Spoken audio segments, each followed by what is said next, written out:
नमस्कार दोस्तों, मैं जयप्रकाश लाइस आपका हार्दिक स्वागत करता हूं। आज हम नेक्स्ट जो आरपीसी स्कूल लेक्चर 2025 की जो टेस्ट सीरीज जो क्वेश्चन पेपर उसका सोल्व कर रहे हैं, उसकी सीरीज में नेक्स्ट 11 से 20 तक क्वेश्चन सोल्व कर रहे हैं।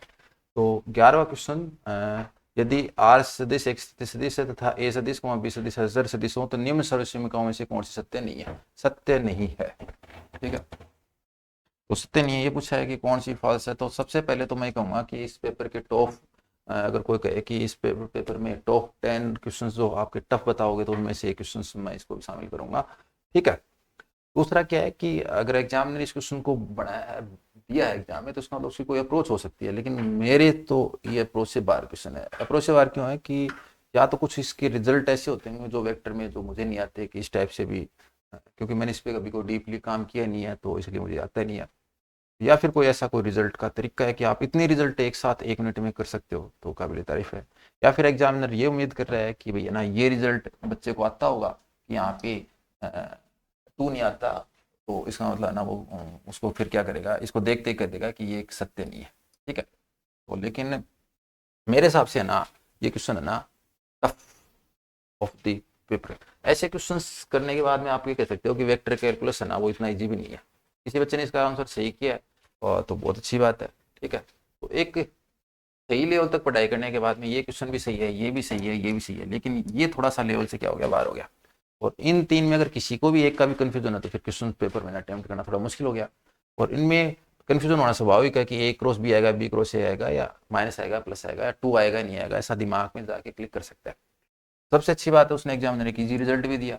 अब हो सकता है उसके रिजल्ट खराब इस टाइप का कोई मिला नहीं हो, वरना एक इस टाइप का रिजल्ट होता तो एक और मिल जाता। तो gradient of A dot are है ना वो ए होता है। ग्रेडियंट ऑफ, अगर आप एक ए बी आर ऐसा लिखते हो तो वो भी बच्चे याद कर लेते हैं। यहाँ तक तो समझ में था, लेकिन ऐसे क्वेश्चन दिए तो कैसे करना चाह रहा है। तो भाई मैं तो अगर एग्जाम में होता तो मैं तो इस क्वेश्चन को छोड़ के आता, शायद मैं इस क्वेश्चन को छोड़ के आ जाता, क्योंकि मुझे नहीं लगता कि मैं 1 मिनट के अंदर है ना, अगर 1 मिनट का टाइम और मैं 1 मिनट में क्वेश्चन कर पाता, शायद मैं छोड़ देता। ठीक है। तो करने का क्या तरीका है, देखो अगर ये रिजल्ट आपको आता है और इस रिजल्ट को आप याद रख लेते हो, इस रिजल्ट को कैसे याद रखते हो, इस रिजल्ट को अगर आप ऐसे याद रखते हो तो कि भैया ना MURABBE, मुरब्बा, मुरब्बा से याद रख सकते हो। ठीक है। तो अब ये मुरब्बा दिमाग में क्लिक करे नहीं करे, जैसे मैं फर्स्ट एड की तैयारी कर रहा था तो एक टीचर के पास गया, मैंने कहा मेरे को इंग्लिश के 4 क्वेश्चन भी सही करने हैं। तो उन्होंने कहा ठीक है बढ़ा देंगे। उन्होंने पढ़ाया ग्रामर, तो उन्होंने सबसे पहले मेरे को बताया, पूछा कि ग्रामर की स्पेलिंग बताओ, तो GRAMMER लिखा मैंने, उन्होंने कहा AR आएगा। उस दिन उन्होंने बताया कि ये जो RAM और MAR ऐसे ऐसे रिवर्स में चलते हैं, तो ये इसको हम कह सकते हैं कि मिरर इमेज, मैथमेटिक्स की लैंग्वेज में क्या है, मेरी मिरर इमेज बनती है। तो यहाँ इस क्वेश्चन में क्या बनती है, मुरब्बा में मिरर इमेज बनती है। ठीक है। ये मिरर मिरर इमेज बनती है ए बी, यहाँ पे आर क्रॉस ए क्रॉस बी बराबर B cross A, mirror image बनती है। ठीक है। तो जिसको ये मिरर इमेज याद है तो हो सकता है वो इस क्वेश्चन को डायरेक्ट टिक कर दे, ये थोड़ा इजी है, और इसको सोल्व कर ले। ठीक है। वरना मेरे हिसाब से ये है ना अप्रोच से बाहर का क्वेश्चन। ठीक है। डाइवर्जेंस ऑफ, इसको सोल्व करने का मुझे जो तरीका लगा वो मैंने आपको बता दिया। बाकी कोई कहे कि नहीं ये तो बिल्कुल ईजी याद होते तो हो सकता होते हो, मेरे से तो नहीं होते। ठीक है। Divergence of r cross A cross b को अपन लिखेंगे तो कैसे लिखेंगे, बी डॉट कर्ल ऑफ, पहला वेक्टर ये सेकंड वाला पहले लिख दिया, डॉट पहले वाले वेक्टर का कर ले लेंगे। आइडेंटिटी हम पढ़ चुके हैं, तो मैं मानता हूँ कि आपको आइडेंटिटी आती है, नहीं आती तो आप बुक में एक बार देख लेना। माइनस, यहाँ अगर मान लो पी वेक्टर होता तो क्या लिखते, b dot curl of p minus, और पहले क्या करते दूसरा वेक्टर लिखते, दूसरा वेक्टर मान लो पी लिख देते, और dot curl of A vector. अब ए वेक्टर और बी वेक्टर दोनों क्या है, कांस्टेंट है। अगर कांस्टेंट है तो कांस्टेंट के लिए क्या होगा, कांस्टेंट वेक्टर का जो कर्ल होता है वो 0 होता है, तो ये तो 0 जाएगा। इसकी वैल्यू अगर आपको याद है तो इसकी value B dot -2a vector होती है, और इसको सोल्व करें तो -2 बाहर आ जाएगा, बी सदिश डॉट ए सदिश। तो ऐसे करके अगर आप इस क्वेश्चन को करते हो तो अच्छी बात है, वरना कोई और तरीका मुझे तो लगा नहीं कि इसका ईजी है क्या। तो मैं तो इस पेपर को एग्जाम में शायद नहीं करके आता, या फिर तुक्का मार के आता, तुक्का मार के आते तो सही भी हो सकता था, गलती हो सकता था। ठीक है। अब इस क्वेश्चन के बारे में यही कहूंगा कि एग्जाम में सारे टॉपिक पढ़ के जाने चाहिए। कब किस टॉपिक से इजी क्वेश्चन आते कुछ नहीं कह सकते, ये इजी क्वेश्चन है, इस पेपर का सबसे इजी क्वेश्चन में है। ठीक है। तो यहाँ पे क्या कह रहे हैं, 2 dice are thrown together, the probability that the sum of digit obtained is a multiple of 4। 4 की टेबल में 4 आ सकता है, 8 आ सकता है, 12 आ सकता है। ठीक है। तो 4 आने की प्रोबेबिलिटी कितनी हो सकती है, 4 आने के 3 केस होते हैं, तो आप लिख भी सकते हो 1,3 2,2 ये मैंने पढ़ाया तो आराम से बताया कि ऐसे ऐसे लिखिए, आप आराम से दिमाग से निकल जाए तो भी ज़्यादा टाइम लगेगा। ठीक है, अब ये तो सब नहीं बताया, ऐसा क्वेश्चन किसी ने नहीं बताया तो फिर वो मतलब बिल्कुल ही जीरो लेवल है उसका तो। ठीक है, यहाँ पे हम क्या कहेंगे कि इसकी जो प्रोबेबिलिटी की बात करें तो कुल स्थितियां तो कितनी जाएंगी, अनुकूल स्थितियां वो फेवरेबल इवेंट्स इतने हो जाएंगे, टोटल इवेंट्स है 2 हैं तो 6 गुणा 6 36 हो जाएंगे, 36 आ गया। 9/36 कितना हो गया, 1/4 हो गया, यहाँ हो गया। लेकिन एग्जामिनर अगर एक ऑप्शन देता, क्या देता साथ में, 8/36, 8/1 कम करके दे देता 8/36 यानी 4 दूनी 8, 2/9। अगर ये ऑप्शन साथ में और देता 2/9 तो फिर हो सकता है कुछ बच्चे जल्दबाजी में इसको भी टिक मार कर देते। अब ऐसा ऑप्शन भी नहीं है, इजी क्वेश्चन है, तो ये क्वेश्चन सबसे इजी क्वेश्चन में से अपन मान के चलेंगे, बहुत इजी क्वेश्चन है। ठीक है, let Tn be the number of all possible triangles formed by the joining vertices of n-sided regular polygon। Regular polygon यानी समबहुभुज की विशेषता क्या होती है, अगर किसी बहुभुज में सारी भुजाएं बराबर हैं, रेगुलर पॉलीगन है, तो उसके कोई भी 3 पॉइंट, कोई भी 3 वर्टेक्स हैं उसके, वो एक लाइन पे नहीं हो सकते। कोई भी 3 जो वर्टेक्स हैं वो कोलिनियर नहीं हो सकते, संरेख नहीं हो सकते, और संरेख नहीं हो सकते तो फिर अपने को डायरेक्ट फॉर्मूला लगाना है। तो Tn में तो n क्या होंगे, n साइड्स होंगे, n वर्टिसेस होंगे, Tn प्लस n+1 में n+1 साइड होंगे, n+1 क्या होंगे, वर्टिसेस होंगे। तो साइड दे दो चाहे वर्टिसेस दे दो, दोनों इक्वल होते हैं। इससे हम क्या करेंगे, Tn+1 नंबर ऑफ ट्रायंगल्स कैसे लिखेंगे, n+1c3 minus nc3 equal to 21, ये अपना है इसलिए। ठीक है, अब इस nc3 को जिसको ब्रेक करना आता है वो तो ब्रेक करके करेगा, वरना इसको थोड़ा फैक्टर करके सोल्व करो तो टाइम ज़्यादा लगेगा। तो बस थोड़ा सा टाइम का ही फर्क है, ज़्यादा ऐसा हार्ड भी नहीं है कि नहीं कर पाएंगे, और तो कर देंगे और उससे होगा नहीं। लेकिन n+3 को जिसने nc2 प्लस nc3 लिख दिया, या nc3 प्लस nc2 लिख दिया, माइनस nc3 लिख दिया इक्वल टू 21 लिख दिया, nc3 से nc3 क्या हो जाएगा, कैंसिल हो जाएगा। nc2 21 है तो n इंटू n माइनस 1/2 बराबर 21, या आप ये कह दो कि n into n minus 1 equal to 42, और ये n का मान एक तो 7 हो जाएगा और एक -6 हो जाएगा। तो 7 -6 पॉसिबल नहीं है तो आंसर 7 आ जाएगा। n इसमें रख के चेक कर सकते हो, फैक्टर करके कर सकते हो, कैसे भी सोल्व करो, तो ये आंसर हो गया। इजी क्वेश्चन है, टेस्ट में मेरा दिया हुआ क्वेश्चन है, ऐसा क्वेश्चन है जो कि टेस्ट में दिया हुआ है, क्लास में करवाया हुआ है, मतलब ऐसा ये तो ये मान के चलो कि ऐसा क्वेश्चन तो सब बच्चों के अप्रोच में होना चाहिए। किस एग्जाम में है वो तो मुझे याद नहीं है, लेकिन सिंपल क्वेश्चन है। ठीक है, कोई कहे कि इस टेस्ट का सबसे टफ क्वेश्चन कौन सा था, तो मैं इस क्वेश्चन को सबसे टफ, उस क्वेश्चन को मैं फिर भी हो सकता है अप्रोच करके तुक्का मार के सही कर देता या गलत कर देता, इसके बारे में तो ब्लैंक मान लो। अच्छा, क्या स्टैटिकल ऑफिसर 2023 की एग्जाम थी, 2023 के एग्जाम में क्वेश्चन आया था, और क्वेश्चन में क्या था, अल्फा बीटा इस समीकरण के मूल, किस समीकरण के मूल है, x² minus a into x plus 1 minus b कुछ टू 0, इस समीकरण के मूल दे रखे हैं, और पूछी किसकी वैल्यू थी, यहाँ पे ये जो 3 दे रखा ना, इसकी जगह b दे रखा था। ठीक है, अब जब ये क्वेश्चन आया था तब मैंने इसको ना 2 घंटे दिए, और 2 घंटे समझ में दिया कि मैंने इस क्वेश्चन को दिया क्यों है, क्या ऐसा है इसको मैं फास्ट कर सकता हूँ। वो मेरे एक स्टूडेंट है, उसने एग्जाम दी, इंटेलिजेंट स्टूडेंट है, उससे भी अप्रोच में नहीं हुआ, फिर मैंने सोचा बच्चा इंटेलिजेंट है लेकिन अपन तो उससे भी ज़्यादा इंटेलिजेंट अपन कर देते हैं, मेरे से भी नहीं हुआ। तो काफ़ी देर बाद में समझने के बाद 2 घंटे इसको मैंने देने के बाद मुझे लगा कि कुछ मैं नोटिस कर लूँगा, नहीं कर पाया। फिर मैंने दोबारा इस पेपर के बाद इसको दोबारा ट्राई किया, मैं दोबारा कुछ नोटिस नहीं कर पाया। ठीक है, तो ऐसा कुछ लगा नहीं है कि इस क्वेश्चन में कि ये एग्जाम में देने लायक है, टेस्ट में देने लायक है। मुझे कोई कहे कि आपको 250 क्वेश्चन टेस्ट में देने हैं, आपके नोट्स में जितने भी 250 क्वेश्चन वो सब के सब टेस्ट में देने हैं, तो फिर भी मैं 250 में से 249 क्वेश्चन दे दूंगा इसको, तो फिर भी नहीं दूंगा। तो मेरे नोट्स में सोल्व किया हुआ क्वेश्चन है और वो मैं एग्जाम में नहीं कर पा रहा, तो इसलिए घबराने की जरूरत नहीं है। क्वेश्चन का लेवल होता है एक, इस क्वेश्चन को किसी ने कर भी दिया तो कोई बड़ी बात नहीं है ना भाई। हो सकता है कि उसने याद किया हो, बहुत ज़्यादा इंटेलिजेंट हो, एक आधे बच्चे ने कर दिया हुआ, लेकिन मैं ये मानता हूँ कि अगर 10,000 बच्चों ने एग्जाम दिया तो 9,999 बच्चों ने इस क्वेश्चन को नहीं किया होगा, मेरा ये मानना। हो सकता है एक बच्चा कोई ऐसा सुपर इंटेलिजेंट हो, बहुत हाई फाई दिमाग को कर दिया हो, या कई बार क्या होता है क्वेश्चन किसी का फेवरेट क्वेश्चन होता है, जैसे मेरे फेवरेट क्वेश्चन होते हैं, वो मुझे देख नींद में भी दे दोगे तो मैं उसका आंसर कर सकता हूँ, तो ये हो सकता है उसका फेवरेट क्वेश्चन वो। तो ये चीज़ है, करना होता तो कैसे करते। तो अगर इस क्वेश्चन को एग्जाम में करना है तो 2 तरीके हैं। पहला तरीका, अगर मान लो एग्जाम में करना है तो किस टाइप से करना चाहिए, इस टाइप से, x² minus a into x plus 1 minus 3 दे रखा है, इसको सोल्व किया तो कितना हो गया, x² minus a x minus a minus 3 0। ठीक है, क्या करेंगे, मैं इसमें इसको 0 ले लूंगा, इसको 0 ले लूंगा तो क्या होगा, x² माइनस ax बराबर 0 आ जाएगा, और मैंने किसको 0 ले लिया, माइनस a माइनस 3 को 0 ले लिया। इसका मतलब मैंने a को क्या ले लिया, a को मैंने -3 ले लिया। अगर a को मैंने -3 ले लिया, इससे x के 2 मान आ जाएंगे, इसको सोल्व करने पर एक तो x का मान 0 आ जाएगा, एक a आ जाएगा। a का मान मैंने -3 ले लिया, तो दो मूल आ गए, एक तो 0 आ गया, एक -3 आ गया। और अल्फा का मान 0 ले लिया, बीटा का मान -3 ले लिया। तो अल्फा का मान अगर मैंने 0 ले लिया,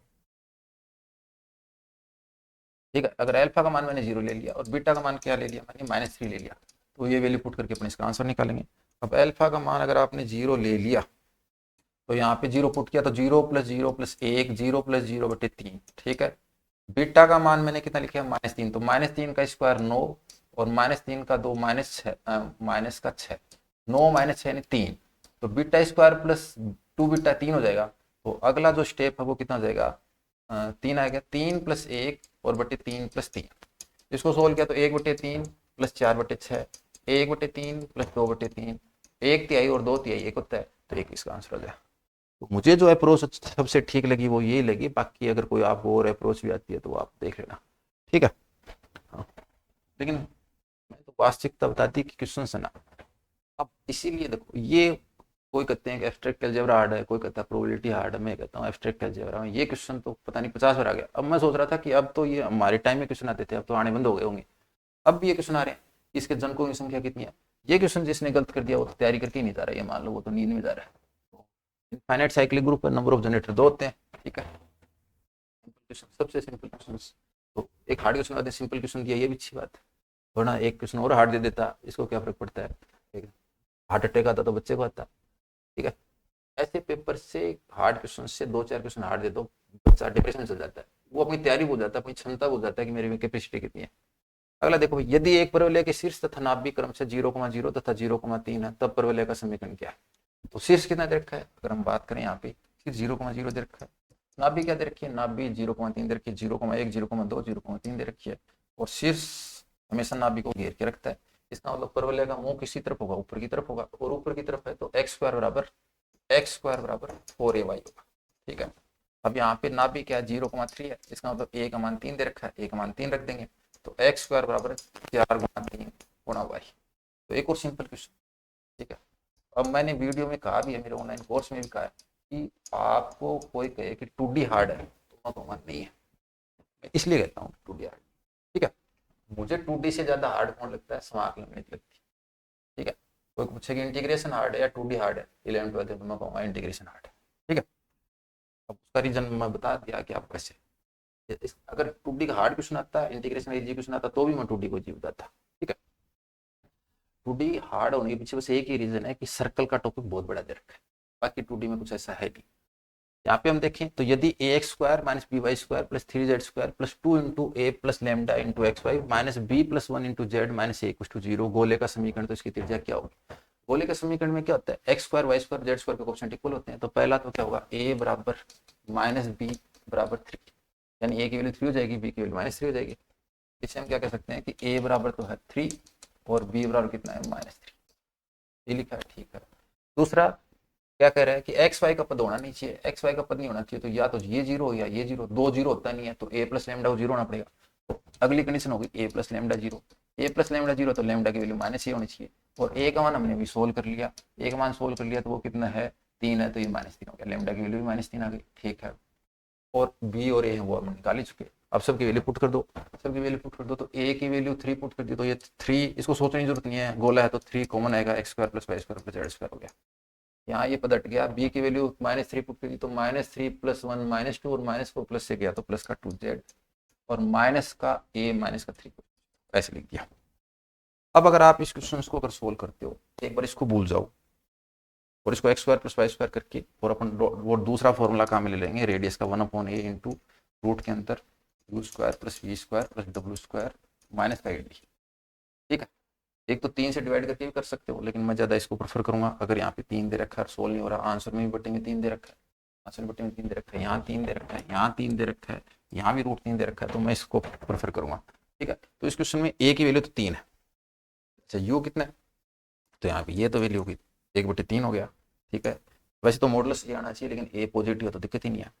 u² कितना होगा, x का कोएफिशिएंट ही नहीं है तो u 0 हो गया, 0 का स्क्वायर, y नहीं है तो ये भी 0 का स्क्वायर, w है तो -1 का लिखो चाहे +1 का होल स्क्वायर लिखो, 1 हो जाएगा, याद रखो, ठीक है, 1 हो गया।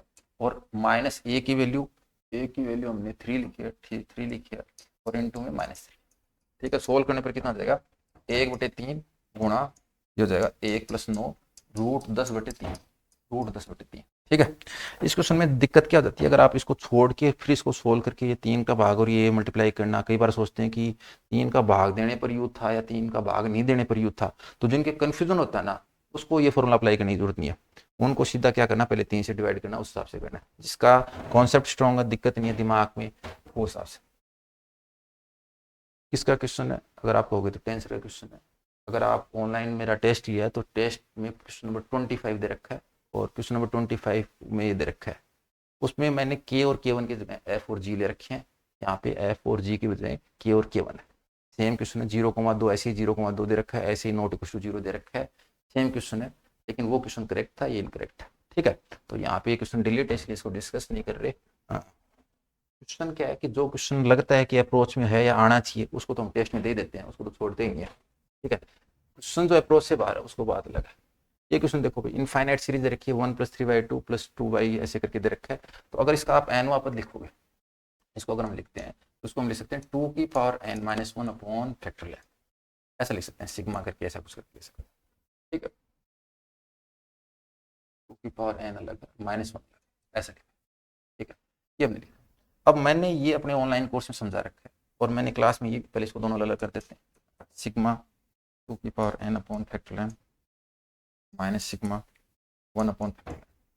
अब यहाँ पे दोनों चाहे 0 से स्टार्ट हो, और चाहे आप दोनों, अगर जैसे 0 से स्टार्ट होगा तो वो तो दिक्कत ही आ जाएगी, होंगी नहीं। लेकिन अगर दोनों यहाँ पे 1 से स्टार्ट है दोनों, लेकिन ऐसे क्वेश्चन हो जिनमें दोनों 1 से स्टार्ट होते हैं, कैंसिल होते हैं, तो उनमें कैंसिल भी हो जाता है। ठीक है, मैंने ये समझाया था कि यहाँ अगर k की पावर n और अपॉन में फैक्टोरियल n, और सिग्मा की वैल्यू पर्टिकुलर आपको बताई रखी है, अगर स्टार्ट हो तो ये वैल्यू ना e की पावर k होता है। अगर e की पावर k होता है तो ये हो गया e की पावर k, मतलब e की पावर 2, और ये होता है e की पावर, यहाँ पे k की वैल्यू 1 लेंगे तो 1 की पावर 1 हो जाएगा, ये e की पावर 1, e की पावर 2 में से e की पावर 1 घटाएंगे तो e into e minus. As it is question इसी टाइप से मेरा समझाया हुआ है, उसमें थोड़ा आराम से समझाया हुआ है, लेकिन ये बताया हुआ है, उसमें ये भी बताया हुआ है कि यहाँ अगर 3 की पावर n आ जाए तो आपको e क्यूब लिखना है, ऐसे ही बताया हुआ है। तो इससे ज़्यादा और क्या पॉसिबल है। ठीक है, तो ये क्वेश्चन किसका है, ये क्वेश्चन परमुटेशन कॉम्बिनेशन क्वेश्चन है। इसमें क्या रखा है, SATDN शब्द के अक्षरों से बनाए जाने वाले कितने शब्दों में स्वर्ण वर्णमाला के क्रमानुसार ना। तो आद्य देखो होता है क्या, स्वर कौन कौन से हैं, वोवेल्स कौन कौन से हैं, ए और ई है। तो जब आप जितने भी लेटर लिखोगे तो इनसे जितने भी, इनमें कोई रिपीट तो हो नहीं रहा, तो जितने भी लेटर बनेंगे वो फैक्टोरियल 6 बन जाएंगे।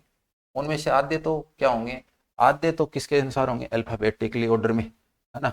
इसमें अल्फाबेटिकली ऑर्डर में होंगे और आधे अल्फाबेटिकल ऑर्डर में नहीं होंगे। आधों में तो क्या हो जाएगा, ए के बाद में ई आएगा, और आधों में ई के बाद में ए आएगा। तो ई के बाद में ए आएगा वो हट जाएंगे, जिनमें ए पहले आएगा ई बाद में आएगा वो सही रहेंगे, तो हाफ हो जाएंगे टोटल की। फैक्टोरियल 6 कितना होता है, फैक्टोरियल 6 होता है 720, 720/2 360। अब ये क्वेश्चन भी नहीं होना बच्चों से तो मैं बुरा नहीं मानता, जो क्वेश्चन देखा हो नहीं होता ना, वो नहीं होता तो कोई दिक्कत वाली बात नहीं है। एक बार क्वेश्चन होता है वो तभी अप्रोच में होता है जब आपका देखा हो। अगर इस टाइप का क्वेश्चन बचेगा, पहले नहीं सोल्व किया और नहीं अटेम्प्ट होता तो कोई दिक्कत वाली बात नहीं है। ये तो वहाँ पे जिसका दिमाग क्लिक कर गया वो कर देगा, जिसका नहीं क्लिक किया वो कुछ भी कर सकता है, छोड़ भी सकता है। लेकिन ऐसा नहीं है कि हार्ड क्वेश्चन में नहीं कह सकते, लेकिन ईजी क्वेश्चन भी नहीं है, मीडियम है। ठीक है, धन्यवाद। आगे क्वेश्चन नेक्स्ट डिस्कस करें।